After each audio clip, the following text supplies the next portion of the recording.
Ladies and gentlemen, boys and girls, welcome to another episode of the Coffee Roaster Warm-Up Sessions podcast. My name is Mark. I'm here with Sergey Kostrovsky. Doing intros again? Of the episode of the podcast. We never do intros. Wait. Question. But sometimes it's worth it because I don't know who's listening. Might be somebody new and you're like, who are these fools? When are we going to drop? Hey, no, hold on. I got it. I've been, this just came to my mind because you brought it up ages ago. But when are we doing the jingle? It's true. I was thinking about that. We need that jingle to be a trending audio on IG. And guess what, dude? It's true. Then the Coffee Roaster Warm-Up Session pod and Mere Coffee Roasters is going to be going off. For real. Trending for real. Nice. I think I might have. It's a hot, actually. Yeah, it's hot. It's very piping hot. What'd you do? I don't know. No, I don't know. Speaking of piping hot and batch brews, maybe it's time we ditch the Breville for the dude. New fellow dropped today or yesterday. Yeah. Well, now that when this podcast airs, it's gonna be last week. Yeah. CA. That's right. So yeah. Also, but yeah, it looks promising. I was looking at a video, and the guy, their VP of R&D or whatever, was saying how you could actually program like bloom. You can actually program temp. So to be honest, I don't know if I believe him, but because he was saying you could bloom with one temperature, and brew the rest with another temperature, because they use this like a similar heating concept in the stag, espresso machine. As the stag.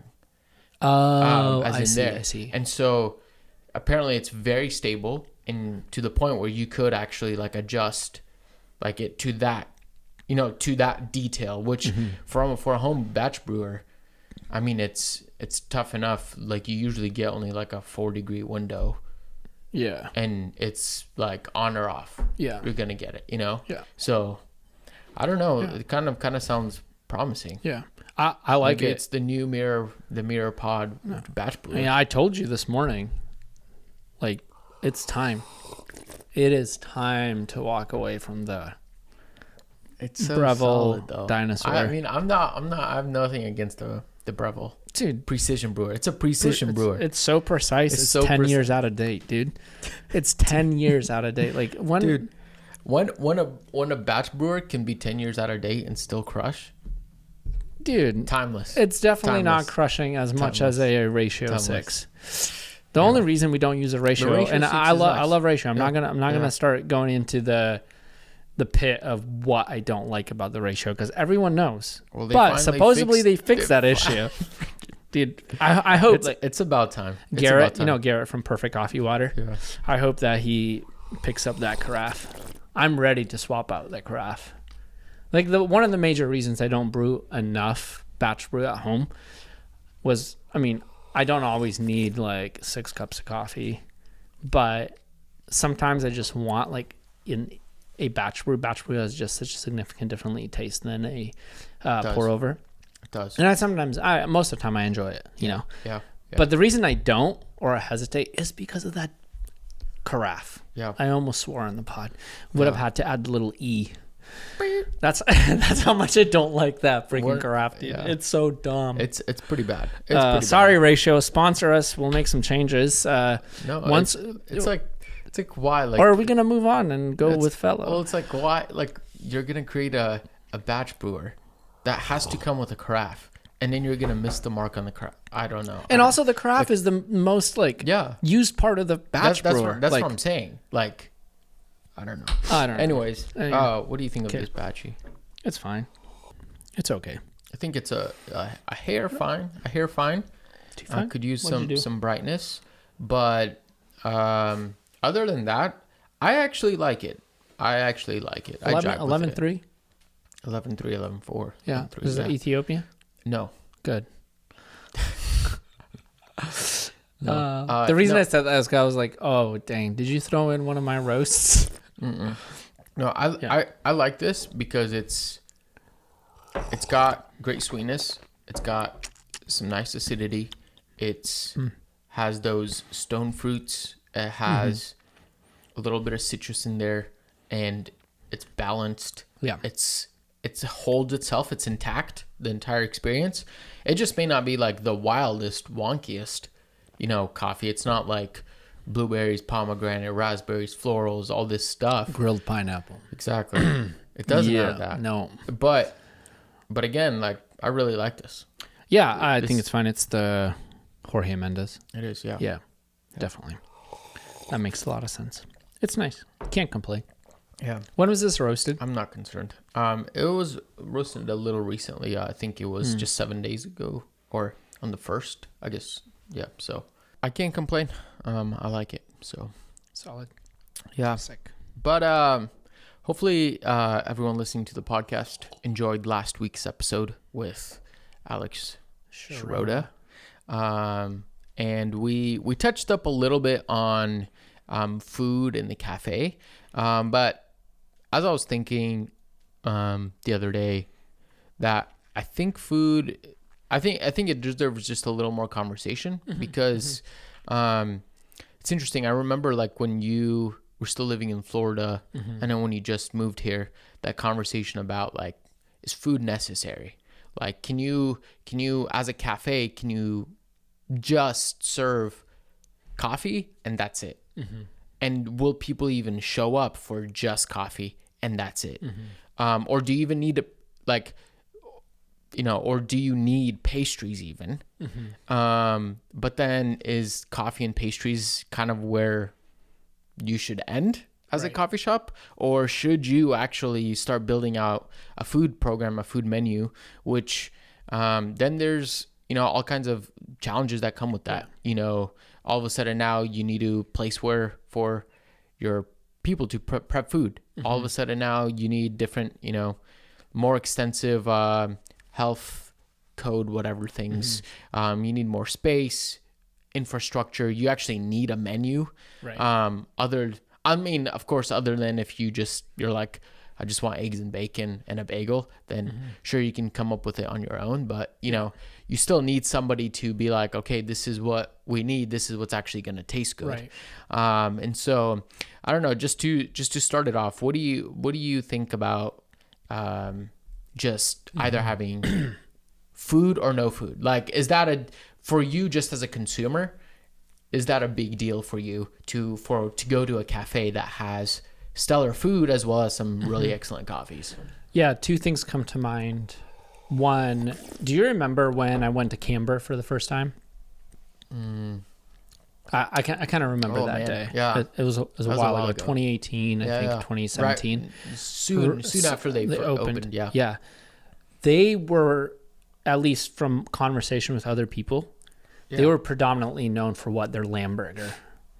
Oh, dude! Right? Whoa!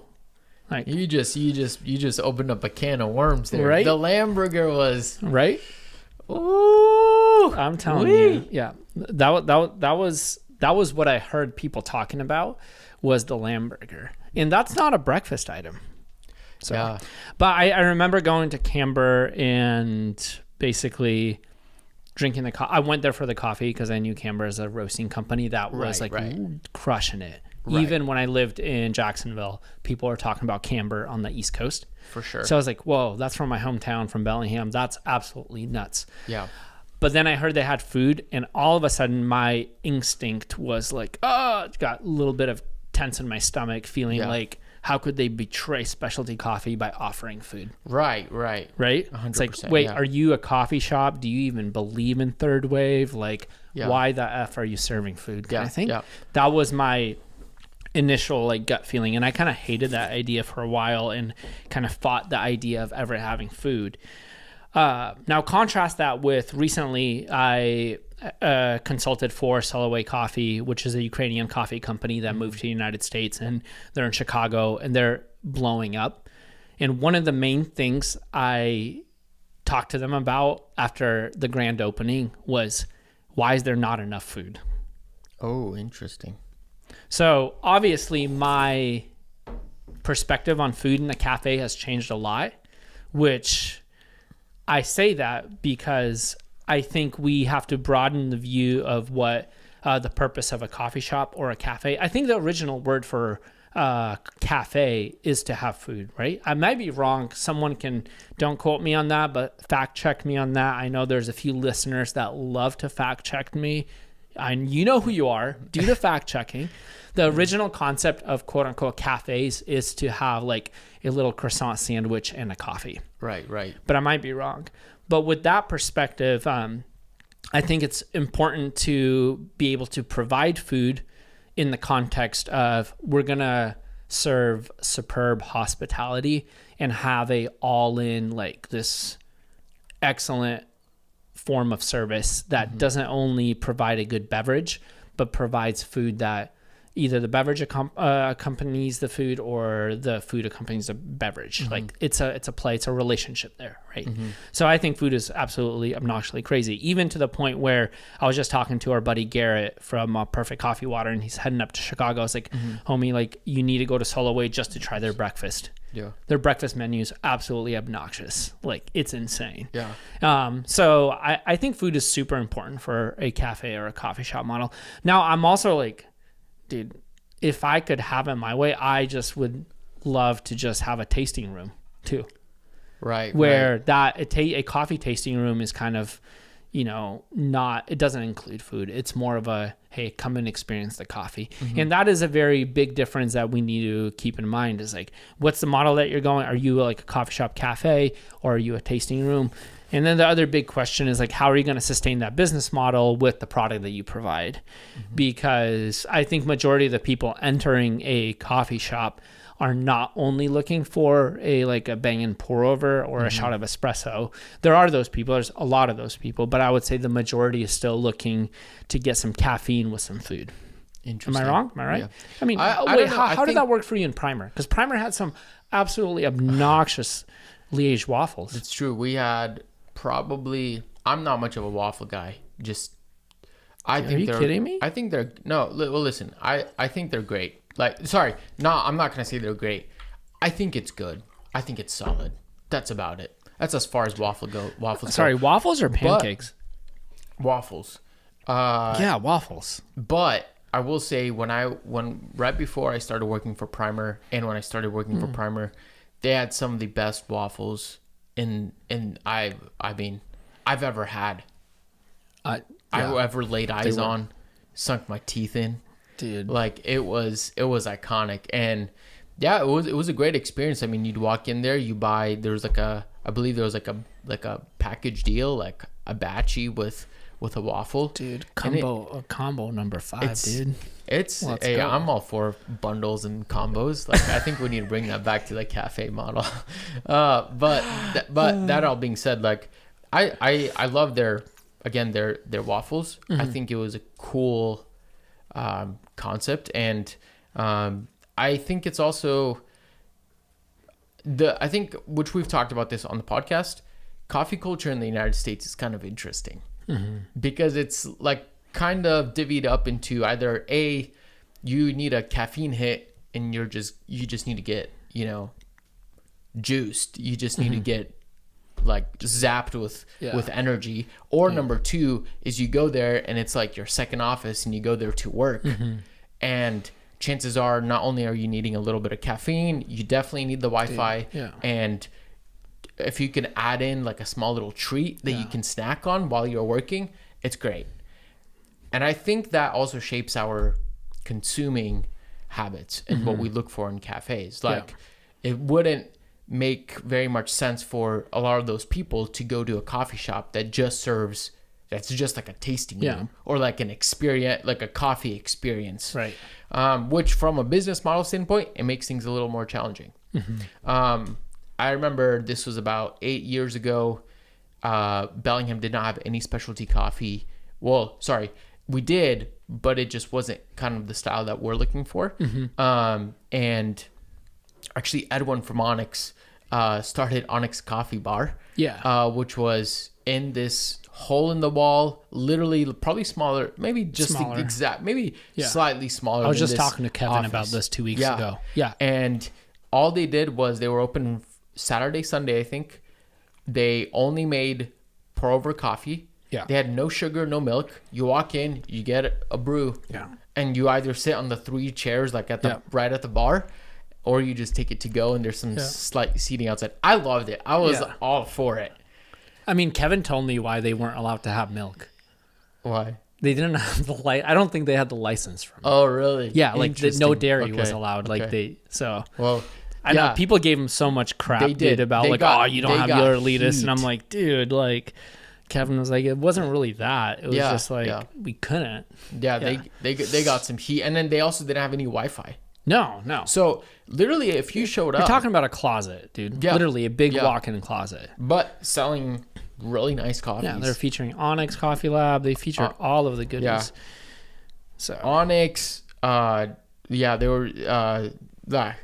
Anyways, a lot of really great cafe roasters, and so if you were there for the coffee, and that experience was fun. But I don't know if it was, again, from a business model standpoint, that's possible. And I think it can be possible. You just have to really commit to it and figure out how do you trim everything in the business model to support it so that it is sustainable. Yeah. And you might have to adjust how, your 5-10 year plan of how you're going to scale that model. But there's plenty of people who don't want to scale. Yeah, that's true. That's true. That's a whole different conversation. And it reminds me I don't know, in Vancouver, there was a guy named Eldrick who used to be owner of Harkin Coffee. Right. He had like a little nook in an antique store and was serving some of the most banging AeroPress brews and 2 chairs. That's it. It was 2 phenomenal. Stools, technically. It's good. But you've worked around cafes. How long has it been now? 10 years?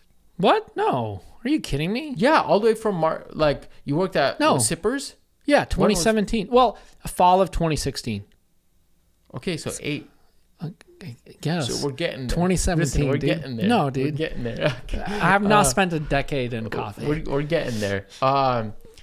So throughout your years, what do you think it's like, just from, we've talked about like the consumer approach to it. What do you think from like a business standpoint? Like, have you preferred having food be part of the coffee shop model? Have you not? What are give some enlightenment in case there's somebody listening who's like, I'm considering opening up a coffee shop. Do I need to make room for food or not? Do I have to? So, yes, 100%. Make room for food. Okay. It's good from a hospitality perspective, like serving people. You just got to have food. The expectation is there. The desire for it is there. And from a business model perspective, I think that's the way to grow and scale and make sure that your cafe is sustainable. The margins on strictly just playing off of margins on lattes. I don't think you can make a sustainable cafe based on just selling lattes. Wow. It's similar conversation. Do you remember back in the day when we talked about should specialty cafes or third wave shops even have syrups on bar? Yeah, it's similar. Like, yes, you should. Like, have some excellent syrup. Make your syrups the most unique, best thing you can do, and make your signature beverages obnoxious in the same way you do with that kind of context. Make food that is absolutely obnoxious. Like, I have insane amount of respect for places like Proud Mary because like when you and I go there, our bill and our ticket is over $200. Why? Because of course we're having some slammer espressos, some crazy pour overs, but we're also like, we're at least getting 1 or 2 dishes each to eat. So that's it. I think the reality is like cafes don't do food good enough. They should do food better. I also think about it from the perspective of there's coffee shops that bring in food as a complimentary item, but then there's places like Noma, one of the best restaurants in the world, who serves Tim Wimblebow. Yeah. I can never say Tim's last name. Windlebow. Homie. Yeah. When they bring Tim, Tim, sorry, no disrespect. Tim. Sorry, you're a legend. You're a legend. No disrespect. Buy some of your coffee this week, please. It's been a while. No, that's not. Timmy. But yeah, like that kind of model, when a insane Michelin star, the cream of the crop, the best restaurant in the world, brings in a coffee course, like that's absolutely bonkers. And I think that's important. So that's interesting because No, it's almost like they're bringing in a coffee, like a really nice coffee program experience, but that's complementary to everything else. The food, right? Like cafes have the opposite, where most of the time it's, you know, you go in for the coffee experience, but the food is like a second thought. Yeah. It's just like a little treat on the side. Yeah. And very few people do it like Proud Mary. Yeah. Where it's like, no, if you don't drink any coffee at all, you're going to have a stellar experience. Yeah. And I think those are the places that I would recommend. Like, I also think, like, for example, Narrative has the best biscuits in the United States, hands down. Easy. Probably the world. Hands down. I mean, okay, Slow down. What do you think? Slow Dude, down. No, Slow don't compare. Bro, dude. slow. No. That was too bold of a claim. No, I do not endorse that's this. I endorse that 100%. My favorite biscuits. Yeah. Especially when I pop them out of the oven and get to eat it like an hour after they were cooked. Actually, side note, okay, this is a rabbit trail. Maddie and I just made some lemon curd. Mm-hmm. Have you had lemon curd before? I don't know what that is. God. What are you talking about? Lemon curd? You've never had lemon curd on a biscuit? Please show up to Narrative, order a biscuit Like with lemon some lemon jam curd. or what? It's like a lemon cream. Okay. Yeah. It's a must. Maybe, I probably have had it. I just didn't know it was called lemon curd. Like that's epic. Yeah. So stuff like that I think is like fairly unique. Yeah. And also like it's a labor of love. Yeah. It takes a lot to put in to make something that tasty. Why do you think that, why would you, now let's steel man that opinion and say, why would you talk somebody out of adding space for a food menu in a coffee shop? Oh, not everyone has the infrastructure. You have to build out a whole different infrastructure. Yeah. In what way? Are you talking about space, or are you talking about space, like equipment, team, or what? Hiring people who are able to execute at the level. Like if you're serving Macava and Geshas, your biscuits better be the best in the United States. Right. See what I mean? Yeah. And that's what I'm saying. Like if your biscuits are not as good as your Macava pour over, then that's a problem. Yeah. What are some of the challenges that you've seen working in multiple cafes with multiple different food programs that cafes have run into with specifically food? Yeah.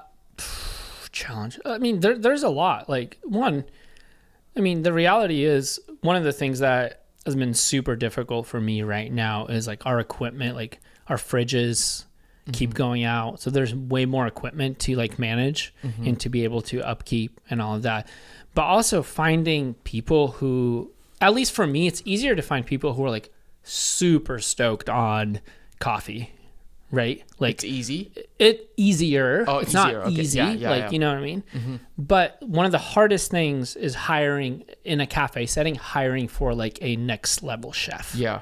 Right? Especially because a lot of the cafe menu, a lot of the times is heavily on breakfast, and breakfast doesn't have, it should have more creativity. So a lot of high-end chefs get bored with the breakfast menu, right. And they don't have those juices. But to find someone who is like, okay, like for example, I want to be a Michelin star chef and I want to work at a coffee shop. Right. Like find people like that. That's really, really hard to. So to find staff who are willing to develop, grow that, like it's insane. Like breakfast is like one of my favorite times, like favorite courses of food. Like I love breakfast. Like there was a time where we made there was like an avocado toast with egg and caviar or a salmon roe. Yeah. Like insane. Like stuff like that. That's like absolutely like super tasty. I could eat it every day. Yeah. But need to find the people that could execute that in the cafe and to find that passion and that like to match the same passion that people have to like have the best extraction of a shot of espresso. For sure. To match those passions, like it's very hard to find in a cafe. Yeah. Unless you have the infrastructure and you have the pull, there's like big names like we talked about, like, you know, Proud Mary and all the other cafes that have that pull that bring that group of people in. But yeah, staffing is hard. And then secondly, equipment upkeep is also challenging. It's just, you have to have a bigger infrastructure. That's it. Yeah. And I'm assuming also it's very dependent on, again, just like in coffee, like how much I hate to say like how much are you going to care about it, because I think everybody Yeah. cares about it, but like are you going to be the coffee shop that serves only geishas? Or are you going to serve a dark roast? You know, are you going to serve an 84 alongside maybe an 87, 88 coffee?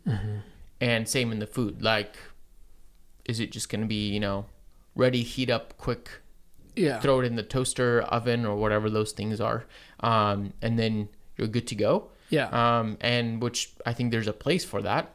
But I think within all of this is like, figure out for yourself, like, every decision that you're going to make is going to come at some cost. Because all of a sudden now, if you have, you know, somebody working behind the kitchen now, for your marketing efforts and your communication efforts, now you not only need to communicate about your coffee, but now about your food as well. Right. So there's like a lot of these things attached to them, and all those things are just going to take more time, more effort. Yeah. And you just need to figure out for yourself what is enticing. I think, yeah. I gotta say, like, I also respect the perspective of like the Cat and Cloud Squad. Like, there was an episode. I forget what number of the episode it is, but there was a Cat and Cloud episode where they talk about the chicken sandwich. Like, Chris and Jared are like, either they created a chicken sandwich or or something like that, or they had a pop up or something like that. Yeah. But they just went off talking about a chicken sandwich. Yeah. And like, I have mad respect for that, and I absolutely love that because they're talking about an element of food. And you also don't always consume a chicken sandwich with coffee. Yeah. So I don't necessarily think that was a pairing thing. It's just like, they love tasty stuff. And if you love tasty coffee, why not have tasty food?